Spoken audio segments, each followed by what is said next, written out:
Today, we turn our attention to the Ghana Prison Service, an institution undergoing one of the most far-reaching reforms in the country's security sector.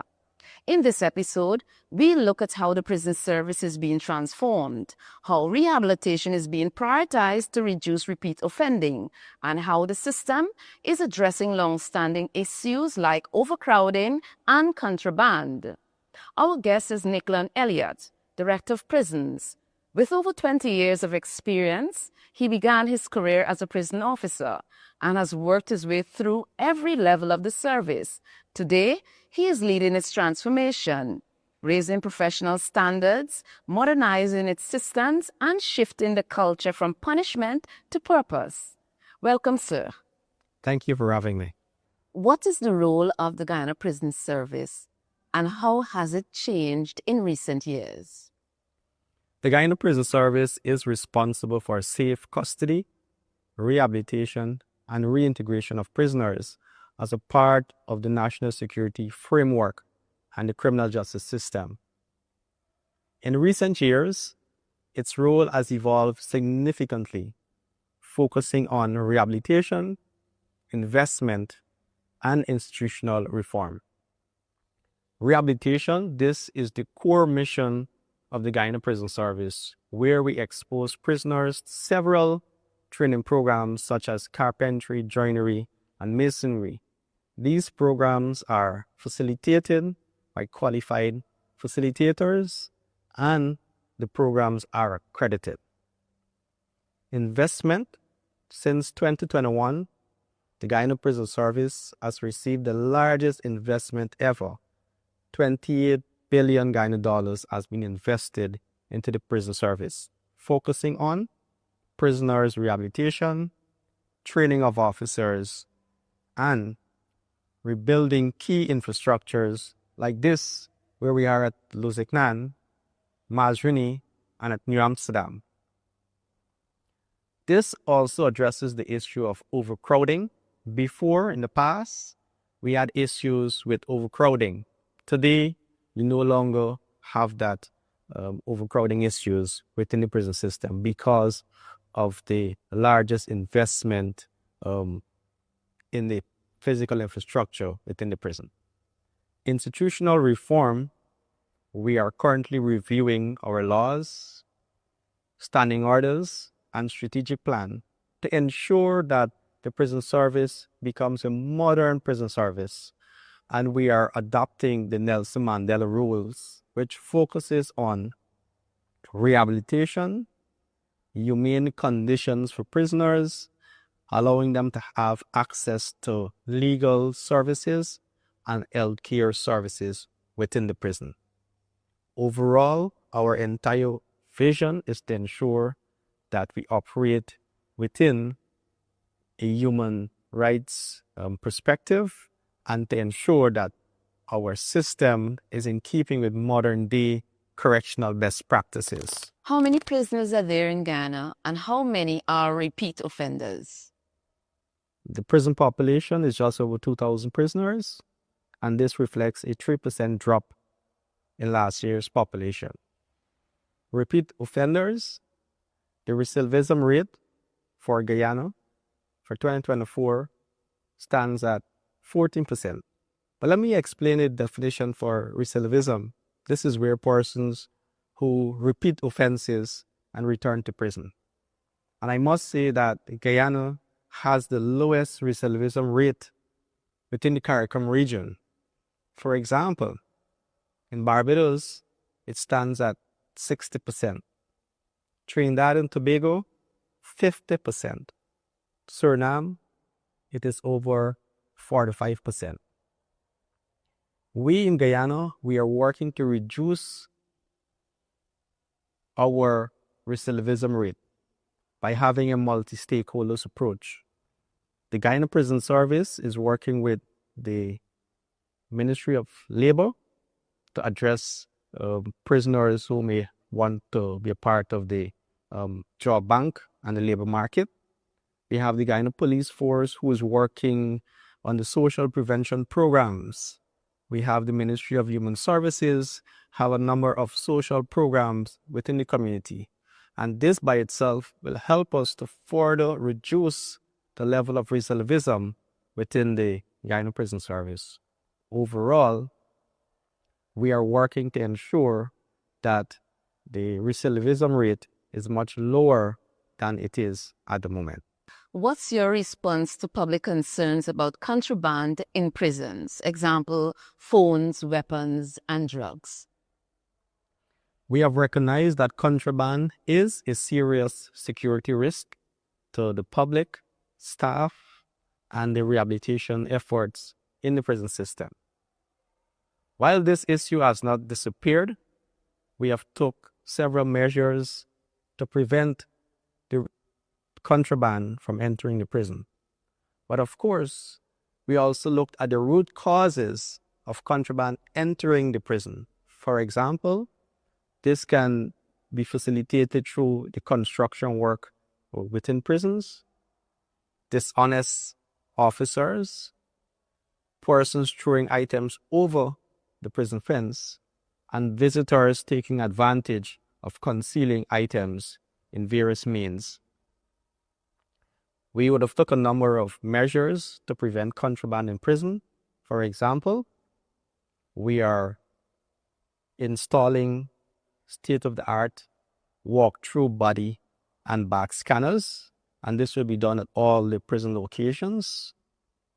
We will be introducing body cameras, and this will address the issue of transparency and accountability. An AI-powered surveillance security system will be installed along with the operationalizing of a central command center that will oversee the operations of all the prisons. In addition to that, we will be increasing searches at various levels, and we will be continuing to have a multi-stakeholder approach by engaging the police, the CANU, the intelligence services, to look at the various intelligence in order for us to reduce contraband in prison. Overall, our focus is to reduce contraband and to have a zero tolerance policy regarding persons facilitating contraband in prison. We do take this issue very serious, and all efforts will be put in place to address contraband in prison. You've emphasized rehabilitation a lot. What does it look like in real practice, and what impact is it having? The rehabilitation program in the prison service is no longer a side program.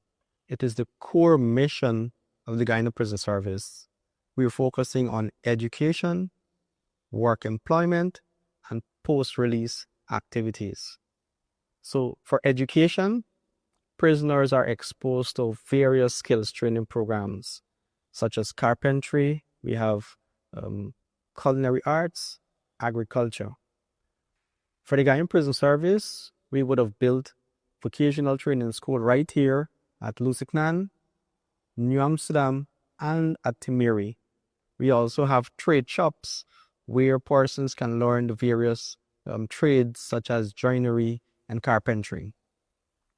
In terms of our work employment program, prisoners are working within the prison system because of the trade that they would have learned, and they are involved in maintenance work daily in the prison.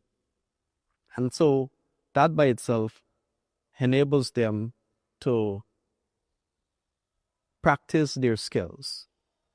Our post-release program targets prisoners with particular skills by giving them a fresh start kit. This is where prisoners are giving a toolkit in keeping with their skills that they would have learned.